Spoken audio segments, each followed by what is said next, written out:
Love failure ಆದ್ರೆ, ಸಂಬಂಧಗಳಲ್ಲಿ ಕೊಂಚ ಏರುಪೇರು ಆಗೋದ್ರೆ, ಮಾನಸಿಕ ಖಿನ್ನತೆಗೆ ಒಳಗಾಗಿ ಆತ್ಮಹತ್ಯೆ ಮಾಡಿಕೊಳ್ಳುವಂತಹ ಮನಸ್ಥಿತಿ ಈಗಿನ ಯುವ ಜನಾಂಗದ್ದು.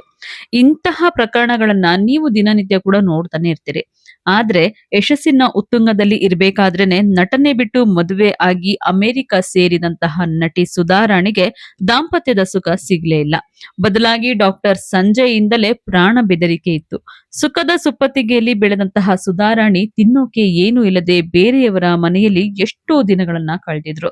ಆದ್ರೂ ಕೂಡ ಕುಗ್ಗದೆ, ಮಾನಸಿಕ ಖಿನ್ನತೆಗೆ ಒಳಗಾಗದೆ ಎಲ್ಲಾ ಸಂಕಷ್ಟಗಳನ್ನ ಎದುರಿಸಿದಂತಹ ನಟಿ ಸುಧಾರಾಣಿ ಅವರ ಒಂದು ಬದುಕಿನ ಒಂದು ಕತೆ ಇವತ್ತು ನಿಮ್ಮ ಮುಂದೆ ತರ್ತಾ ಇದ್ವಿ. ಅದಕ್ಕೂ ಮುಂಚೆ ನೀವು ನಮ್ಮ ದಿ ಸ್ಪೆಷಲ್ ಕನ್ನಡವನ್ನ ಇನ್ನೂ ಕೂಡ ಸಬ್ಸ್ಕ್ರೈಬ್ ಮಾಡ್ಕೊಂಡಿಲ್ಲ ಅಂದ್ರೆ ಈಗಲೇ ಸಬ್ಸ್ಕ್ರೈಬ್ ಮಾಡ್ಕೊಳ್ಳಿ. ಹೆಚ್ಚಿನ ವಿಡಿಯೋ ಅಪ್ಡೇಟ್ಸ್ಗಾಗಿ ಬೆಲ್ ಐಕಾನ್ ಪ್ರೆಸ್ ಮಾಡ್ಕೊಳ್ಳಿ. ಹೌದು ಆತ್ಮೀಯರೇ, ಸದಾ ನಗುಮುಖದ ಶಾಂತ ಸ್ವಭಾವದ ಸುಧಾರಣಿಯವರ ಬದುಕಿನಲ್ಲಿ ದುರಂತನೇ ನಡೆದು ಹೋಗಿದೆ. ತಮ್ಮದಲ್ಲದಂತಹ ತಪ್ಪಿಗೆ ನೋವು ಶಿಕ್ಷೆಯನ್ನ ಅನುಭವಿಸಿದ್ದಾರೆ. ಚಿತ್ರರಂಗದಲ್ಲಿ ಉತ್ತುಂಗಕ್ಕೇರಿದಂತಹ ಸುಧಾರಾಣಿ ಬದುಕಿನಲ್ಲಿ ಮದುವೆ ಅನ್ನುವಂತಹ 3 ಅಕ್ಷರ ನರಕವನ್ನೇ ತೋರಿಸ್ಬಿಟ್ಟಿತ್ತು. ಮನೆಯವರೇ ಅಳೆದು ತೂಗಿ ಹುಡುಕಿ ತಮ್ಮ ಮುದ್ದಿನ ಮಗಳಿಗೆ ಮದುವೆಯನ್ನ ಮಾಡಿ ಹೊರದೇಶಕ್ಕೆ ಕಳಿಸಿದ್ರು. ಆದ್ರೆ ಆ ಮಗಳು ಜೀವಂತವಾಗಿ ಬಂದಿದ್ದೇ ಪವಾಡ ಅಂತ ಹೇಳ್ಬಹುದು. ಚಿತ್ರರಂಗದಲ್ಲಿ ಸಾಕಷ್ಟು ನಟ ನಟಿಯರ ಬಗ್ಗೆ ನಾವು ಕೇಳಿರ್ತೀವಿ. ನಟನೆ ಮಾಡೋ ವೇಳೆ ತಮಗಿಷ್ಟವಾದ್ರೆ ತಮ್ಮದೇ ಫೀಲ್ಡ್ ನಲ್ಲಿ ಇರೋರನ್ನ ಪ್ರೀತಿಸಿ ಮದ್ವೆ ಆಗ್ಬಿಡ್ತಾರೆ. ಆಮೇಲೆ ಹೊಂದಾಣಿಕೆ ಆಗಿಲ್ಲ ಅಂತ ಡಿವೋರ್ಸ್ ಕೂಡ ಮಾಡ್ಕೊಳ್ತಾರೆ. ಆದ್ರೆ ಸುಧಾರಾಣಿ ಅವರ ಲೈಫ್ ಅಲ್ಲಿ ಆಗಿದ್ದು ಮಾತ್ರ ದುರಂತನೆ. ಮನೆಯವರೇ ನೋಡಿ ಡಾಕ್ಟರ್ಗೆ ತಮ್ಮ ಮಗಳನ್ನ ಧಾರೆ ಎರೆದು ಕೊಟ್ರು. ಆದ್ರೆ ಅವನು ಸುಧಾರಾಣಿಯನ್ನ ಕೊಲ್ಲುವಷ್ಟು ಮಟ್ಟಿಗೆ ಕ್ರೂರಿ ಆಗ್ಬಿಟ್ಟಿದ್ದ. ಸುಧಾರಾಣಿ ಅವರ ಲೈಫ್ ಅಲ್ಲಿ ನಡೆದಂತಹ ದುರಂತದ ಬಗ್ಗೆ ಹೇಳ್ತೀವಿ. ಅದಕ್ಕೂ ಮುಂಚೆ ಸುಧಾರಾಣಿ ಅವರ ಬಗ್ಗೆ ಒಂದಿಷ್ಟು ಚುಟುಕು ಹಿನ್ನೋಟವನ್ನ ನೋಡ್ಕೊಂಡ್ ಬರೋಣ. ಈ ಮುದ್ದು ಮುಖದ ಚೆಲುವೆ ಸುಧಾರಾಣಿ ಅವರು ಕನ್ನಡ ಚಿತ್ರರಂಗದ ಜನಪ್ರಿಯ ನಟಿ. ಇವರು 1973 ಆಗಸ್ಟ್ 14ರಂದು ಹುಟ್ಟಿದ್ರು.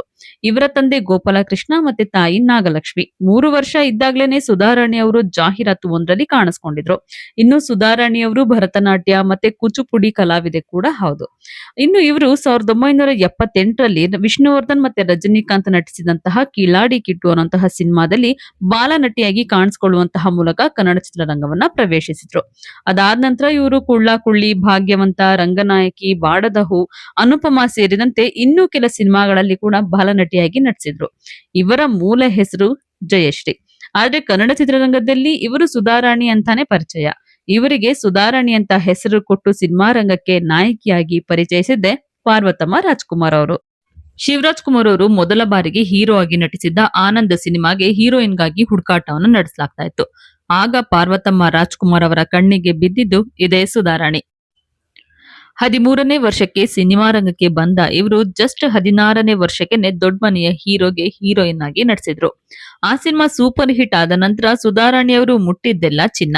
ಮನಮೆಚ್ಚಿದ ಹುಡುಗಿ, ಆಸೆಗೊಬ್ಬ ಮೀಸೆಗೊಬ್ಬ, ಶ್ರೀಗಂಧ, ಪಂಚಮವೇದ, ಮನೆ ದೇವ್ರು, ಸಪ್ತಪದಿ, ಮಣ್ಣಿನ ದೋಣಿ, ಮಿಡಿದ ಶ್ರುತಿ ಸೇರಿದಂತೆ ಹಲವಾರು ಸೂಪರ್ ಹಿಟ್ ಸಿನಿಮಾಗಳಲ್ಲಿ ನಟಿಸಿ ಸೈ ಅನ್ಸ್ಕೊಂಡ್ರು. ಇವರು ಕೇವಲ ಕನ್ನಡ ಸಿನಿಮಾಗಳಲ್ಲಿ ಮಾತ್ರ ಅಲ್ಲ, ಕೆಲವು ತಮಿಳು ಸಿನಿಮಾಗಳಲ್ಲೂ ಕೂಡ ಅಭಿನಯಿಸಿದ್ದಾರೆ. ಇನ್ನು ಸುಧಾರಾಣಿ ಅವರಿಗೆ ಮನಮೆಚ್ಚಿದ ಹುಡುಗಿ ಸಿನಿಮಾಗೆ ಅತ್ಯುತ್ತಮ ನಟಿ ಪ್ರಶಸ್ತಿ ಸಿಕ್ಕಿದೆ. ಪಂಚಮವೇದ ಚಿತ್ರಕ್ಕಾಗಿ ಇವರಿಗೆ ಕರ್ನಾಟಕ ರಾಜ್ಯ ಚಲನಚಿತ್ರ ಪ್ರಶಸ್ತಿ ಕೂಡ ಸಿಕ್ಕಿದೆ. ಇನ್ನು ಮೈಸೂರು ಮಲ್ಲಿಗೆ ಚಿತ್ರದಲ್ಲಿ ನನ್ನ ನಟನೆಗೆ ಫಿಲ್ಮ್ ಫೇರ್ ಪ್ರಶಸ್ತಿ, ಕರ್ನಾಟಕ ರಾಜ್ಯ ಚಲನಚಿತ್ರ ಪ್ರಶಸ್ತಿ ಕೂಡ ಸಿಕ್ಕಿದೆ. ಇನ್ನು ಇವರು ಸ್ಪರ್ಶ ಚಿತ್ರದಲ್ಲಿ 2ನೇ ನಾಯಕಿಯಾಗಿ ಕೂಡ ನಟಿಸಿದ್ರು. ಅದಾದ ನಂತರ ಇವರು ಹಲವಾರು ಪೋಷಕ ಪಾತ್ರಗಳಿಗೆ ಜೀವ ತುಂಬುವಂತ ಕೆಲಸವನ್ನು ಕೂಡ ಮಾಡ್ತಿದ್ದಾರೆ.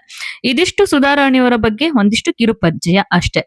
ಇನ್ನು ಅವರ ಮದುವೆ ವಿಚಾರಕ್ಕೆ ಬರೋದಾದ್ರೆ, ಸುಧಾರಾಣಿ ಅವರು ಹೀರೋಯಿನ್ ಆಗಿ ಮಿಂಚ್ತಾ ಇದ್ದಂತಹ ಪೀಕ್ ಟೈಮ್ ಅದು. ಆಗಿನ ಕಾಲದಲ್ಲಿ ಹೆಣ್ಮಕ್ಳಿಗೆ ಸ್ವಲ್ಪ ಬೇಗನೆ ಮದ್ವೆ ಮಾಡ್ತಾ ಇದ್ರಲ್ವಾ, ಅದಕ್ಕೋಸ್ಕರವಾಗಿ ಸುಧಾರಾಣಿ ಅವರ ಮನೆಯಲ್ಲೂ ಕೂಡ ಮದ್ವೆಗೋಸ್ಕರ ತುಂಬಾನೇ ಒತ್ತಾಯ ಕೇಳಿ ಬಂದಂತೆ. ಸೊ ಮನೆಯವರ ಮಾತಿಗೆ ಬೆಲೆ ಕೊಟ್ಟು ಮದುವೆಗೆ ಒಪ್ಕೊಂಡಿದ್ರು ಸುಧಾರಾಣಿ ಅವರು.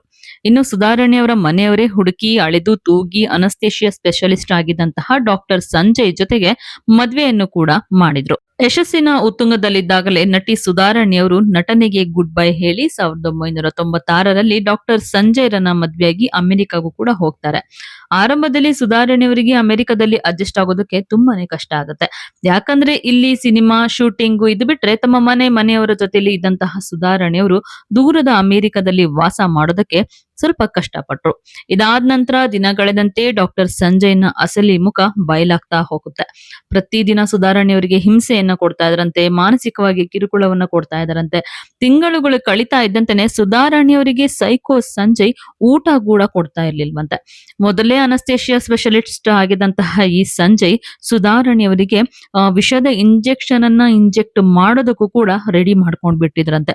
ಇದೆಲ್ಲ ಗೊತ್ತಾದ ನಂತರ ಸುಧಾರಾಣಿಯವರು ಅಮೆರಿಕದಿಂದ ಅಲ್ಲಿ ತಮ್ಮದೇ ಗೊತ್ತಿದ್ದಂತಹ ಪರಿಚಯದವರ ಮನೆಯಲ್ಲಿ ಆಶ್ರಯವನ್ನ ಪಡೆದಿದ್ರಂತೆ. ಸೊ ಮನೆಯವರಿಗೆ ಅವರು ಅನುಭವಿಸಿದಂತಹ ಕಷ್ಟದ ಬಗ್ಗೆ ಹೇಳ್ಕೊಂಡಿದ್ರು. ಇದಾದ ನಂತರ ಸುಧಾರಾಣಿಯವರ ಪಾಸ್ಪೋರ್ಟ್ ಕೂಡ ಸಂಜಯ್ ಕಿತ್ತಿಟ್ಕೊಬಿಟ್ಟಿದ್ರು. ಅವರನ್ನ ಭಾರತಕ್ಕೆ ಹೋಗದಂತೆ ತಡೆದಿದ್ರಂತೆ. ಆದ್ರೆ ದೂರದ ಅಮೆರಿಕದಿಂದ ಸುಧಾರಾಣಿಯವರನ್ನ ಭಾರತಕ್ಕೆ ಕರೆ ತರೋದಕ್ಕೆ ಕನ್ನಡದ ಹೆಮ್ಮೆಯ ನಿರ್ಮಾಪಕಿ ಪಾರ್ವತಮ್ಮ ರಾಜ್ಕುಮಾರ್ ಅವರು ಪ್ರಮುಖ ಪಾತ್ರವನ್ನ ವಹಿಸ್ತಾರೆ. ಪಾರ್ವತಮ್ಮ ಅವರು ತಮಗೆ ಪರಿಚಯ ಇದ್ದಂತಹವರ ಸಂಪರ್ಕ ಮಾಡಿ ನಟಿ ಸುಧಾರಾಣಿಯವರನ್ನ ಸೇಫ್ ಮಾಡ್ತಾರೆ. ಇವರಿಗೆ ನಮ್ಮ ರೆಬೆಲ್ ಸ್ಟಾರ್ ಕನ್ನಡದ ಕರ್ಣ ಅಂಬರೀಶ್ ಅವರು ಕೂಡ ಸಾಥನ್ನ ಕೊಡ್ತಾರೆ. ಭಾರತಕ್ಕೆ ಬಂದ್ಮೇಲೆ ಸುಧಾರಾಣಿಯವರು ತಾವು ಅನುಭವಿಸಿದಂತಹ ಕಷ್ಟ, ಟಾರ್ಚರ್ ಗಳನ್ನ ನೆನೆದು ತುಂಬಾನೇ ಡಿಪ್ರೆಷನ್ಗೆ ಹೋಗ್ಬಿಟ್ಟಿರ್ತಾರೆ. ಅದಾದ ನಂತರ ಇವರು ಮತ್ತೆ ಚಿತ್ರರಂಗದಲ್ಲಿ ಸಕ್ರಿಯರಾಗಿ ತಮ್ಮ ಜೀವನದ ಕಹಿ ಘಟನೆಯನ್ನ ಮರೆಯೋದಕ್ಕೆ ಶುರು ಮಾಡ್ತಾರೆ. ಇದೇ ಟೈಮಲ್ಲೇ ಅವರಿಗೆ ಗೋವರ್ಧನ್ ಅವರ ಪರಿಚಯ ಕೂಡ ಆಗತ್ತೆ. ಗೋವರ್ಧನ್ ಅವರು ಇವರ ಒಂದು ಕುಟುಂಬಕ್ಕೆ ಪರಿಚಿತರೇನೆ, ದೂರದ ಸಂಬಂಧಿ ಏನಲ್ಲ.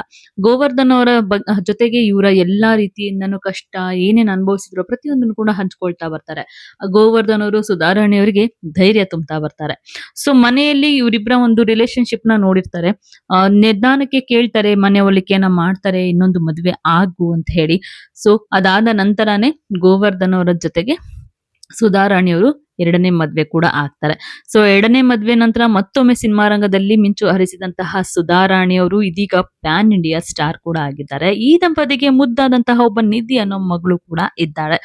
ಸೊ ಸುಧಾರಾಣಿಯವರು ಬೆಳ್ಳಿ ತೆರೆ ಅಷ್ಟೇ ಅಲ್ಲ, ಕಿರುತೆರೆಯಲ್ಲೂ ಕೂಡ ಕೆಲವೊಂದಿಷ್ಟು ಧಾರಾವಾಹಿಗಳಲ್ಲೂ ಕೂಡ ನಟಿಸ್ತಾ ಇದ್ದಾರೆ. ಇನ್ನು ಸುಧಾರಾಣಿಯವರು ಗೋಸ್ಟ್ ದಿ ದೆವ್ವ ಅನ್ನುವಂತಹ ಚಿತ್ರಕ್ಕೆ ಮೊದಲ ಬಾರಿಗೆ ನಿರ್ಮಾಪಕಿ ಕೂಡ ಆಗಿದ್ದಾರೆ. ಒಟ್ನಲ್ಲಿ ತಮ್ಮದಲ್ಲದ ತಪ್ಪಿಗೆ ಅಂದು ಪಡಬಾರದ ಕಷ್ಟ ಪಟ್ಟಿದ್ರು ಇಂದು ಈ ನಟಿ ಯಶಸ್ಸಿನ ಉತ್ತುಂಗದಲ್ಲೇ ಇದ್ದಾರೆ. ತಮ್ಮ ಕಲೆ, ನಟನ ಸಾಮರ್ಥ್ಯದಿಂದ ಹೊಸ ನಟಿಯರಿಗೂ ಕೂಡ ಇವರು ಮಾದರಿಯಾಗಿದ್ದಾರೆ.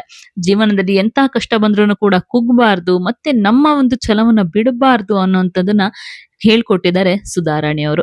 ಸೊ ಸುಧಾರಾಣಿಯವರ ಈ ವಿಡಿಯೋ ಬಗ್ಗೆ ನಿಮಗೆ ಅನಿಸ್ತು, ನೀವು ಕೂಡ ಕಮೆಂಟ್ ಮಾಡಿ. ಹಾಗೆ ಈ ವಿಡಿಯೋ ನಿಮ್ಗೆ ಇಷ್ಟ ಆಗಿದ್ರೆ ಲೈಕ್ ಮಾಡಿ, ಶೇರ್ ಮಾಡಿ. ಇನ್ನು ನೀವು ದಿ ಸ್ಪೆಷಲ್ ಕನ್ನಡ ಚಾನೆಲ್ ನ ಸಬ್ಸ್ಕ್ರೈಬ್ ಮಾಡ್ಕೊಂಡಿಲ್ಲ ಅಂತಂದ್ರೆ ಈಗಲೇ ಸಬ್ಸ್ಕ್ರೈಬ್ ಮಾಡ್ಕೊಳ್ಳಿ. ಹೆಚ್ಚಿನ ವಿಡಿಯೋ ಅಪ್ಡೇಟ್ಸ್ಗಾಗಿ ಬೆಲ್ ಐಕಾನ್ ಪ್ರೆಸ್ ಮಾಡ್ಕೊಳ್ಳಿ.